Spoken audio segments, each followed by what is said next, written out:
Crikey, would you look at that? We've still got a long way to go, but I've got to show you this. It's a Murano in its natural habitat. And by natural habitat, we mean the garage.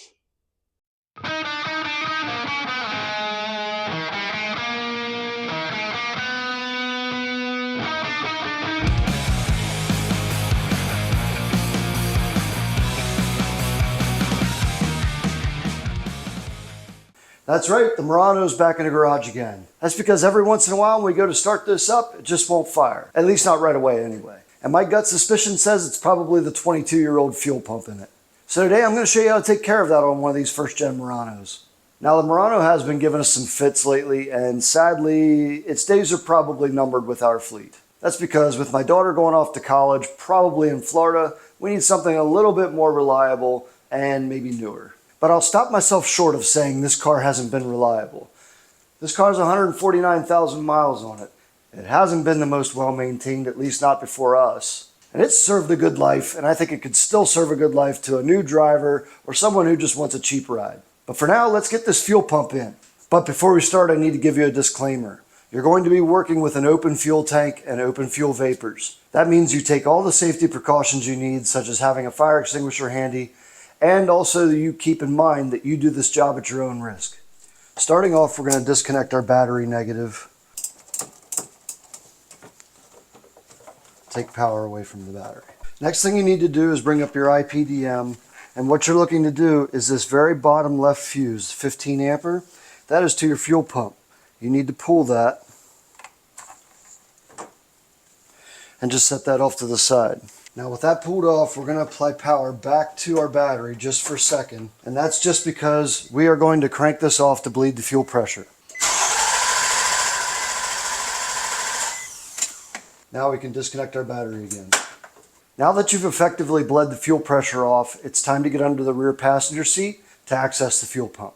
Next thing you need to do is get the trim off of these two bolts on this passenger side rear seat. And then 14 millimeter, take the seat bolts out of the front. Now you can fold the seat up. I'd recommend bungee cording your seat up so it's not falling on you while you're doing this. And also keep these down so you're not smacking your head on them. Underneath this cover you will find your fuel pump access. You're going to turn these turn screws to line up so you can take the cover off. Turn them clockwise. Now let's pop this cover off. Remove our wire connector. And then we can set this off to the side. Now we need to remove our fuel lines. For this line, you'll squeeze these two tabs and just pop the line off. I'm using my plastic jawed pliers as to not disturb that clip and break it. This green lock here, you're going to have to actually take off of here and put back in your fuel line. This line, there's two tabs that you can push from the bottom and the top to release it and pull it off. And that line is off. Alright, I was able to get the locking ring loose by bending the locking tabs out to let loose. Then I used this bar to get into these notches and just turn that locking ring.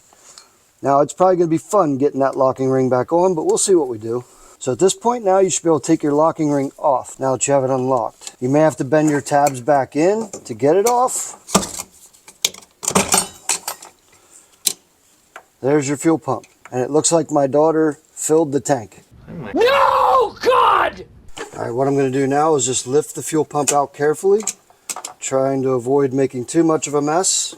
And then there will be a fuel line you need to disconnect, as well as an electrical connector. Alright, now we take our fuel pump to our bucket and get it out of the car. This is our new fuel pump from Bosch. Has the electrical connector there and the fuel line. Make sure you take the rubber cap off the fuel line. It also came with a new locking ring. Alright, we are going to put our new seal in here, put it around our fuel lines, and put it on this lip where it belongs. There it is now sitting in place on that groove. Now we're going to come in with our new pump. We're going to connect up our fuel line and the wire. Fuel line's on, wire's connected. We're going to drop our float down in first, then our fuel lines, and drop the pump, keeping sure that our seal stays in the groove where it belongs. We're going to set our locking ring down on, and we're going to try to line it up with our tabs to get this back on. You're going to have to do some pushing to get these lined back up on here. All right, I have solicited another pair of hands for this. What I'm going to do is push down on this. At the same time, you're going to take this, start hammering it. You can just do light taps for now.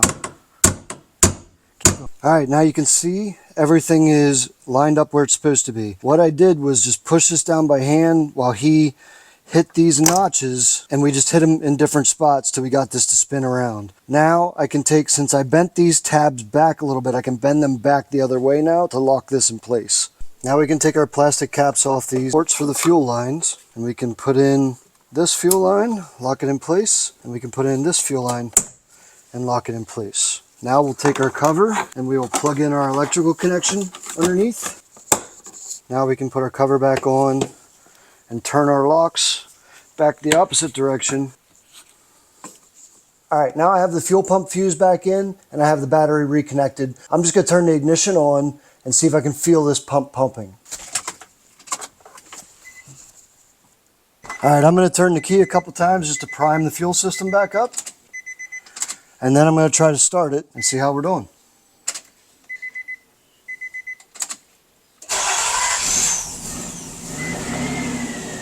There we go, we have successful fuel pump installation. Do another start. Nice. We'll call that a success. All right, now that we've got this buttoned up, we're going to take it for a test drive, and we're going to come back and check underneath the tank just to make sure we have no leaks. This is an important step. Don't just take this thing on a long cruise afterwards. That's it. That's how you do a fuel pump in a Nissan Murano 1st gen without the special tool, but you do need assistance from another person. Now, if you watch this video and you found the content helpful and it's going to help you the next time, I ask that you please hit that like button down below. Subscribe to my channel for more DIY videos. Have a great day, and I'll see you next time.